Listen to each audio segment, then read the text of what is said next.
কোনো দিন আমার সকালটা একটু ব্যস্ততার মধ্যে দিয়েই শুরু হয়, কারণ অনির্বাণের যেদিন অফিস থাকে সেদিন ওর লাঞ্চ ব্রেকফাস্ট এগুলো তাড়াতাড়ি বানিয়ে দেওয়ার একটা ব্যাপার থাকে।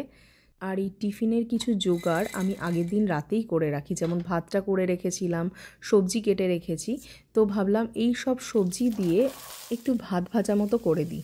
সর্ষে কারি পাতা ফোড়ন দিয়ে সব সবজিগুলোকে ভেজে নিয়েছি, আর সাথে সয়াবিনটাকেও ভেজে নিয়েছি, আর ওর মধ্যে না একটু আদাকেও গ্রেট করে দিয়েছি, সাথে একটু কাজু দিয়েছি, ওটা খেতেও বেশ ভালো লাগবে। আর এদিকে আমি ব্রেকফাস্টে বানাচ্ছি ছাতুর স্মুদি। ছাতুর মধ্যে সব ড্রাই ফ্রুটস দিয়ে একটু মিল্ক দিয়ে এটাকে ব্লেন্ড করে নেব। এটা খেতে বেশ ভালো লাগে আর প্রচণ্ড হেলদি। আর এইদিকে আমার সবজিগুলো ভাজা ভাজা হয়ে গেছে, ওর মধ্যে আগে থেকে করে রাখা ভাত, একটু ধনেপাতা কুচানো আর লেবুর রস দিয়ে নামিয়ে নিলাম। এটা না দারুণ লাগে খেতে, তোমরা একবার ট্রাই করে দেখতে পারো। যেদিন এরকম ওয়ান পট কিছু করি সেদিন আমি একটু স্যালাড কেটে দিই, সাথে একটু ফ্রুটস দিই, আর এর সাথে চিয়া সিডস, পুদিনা পাতা, লেবু দিয়ে একটা লেমনেড বানিয়ে দিলাম।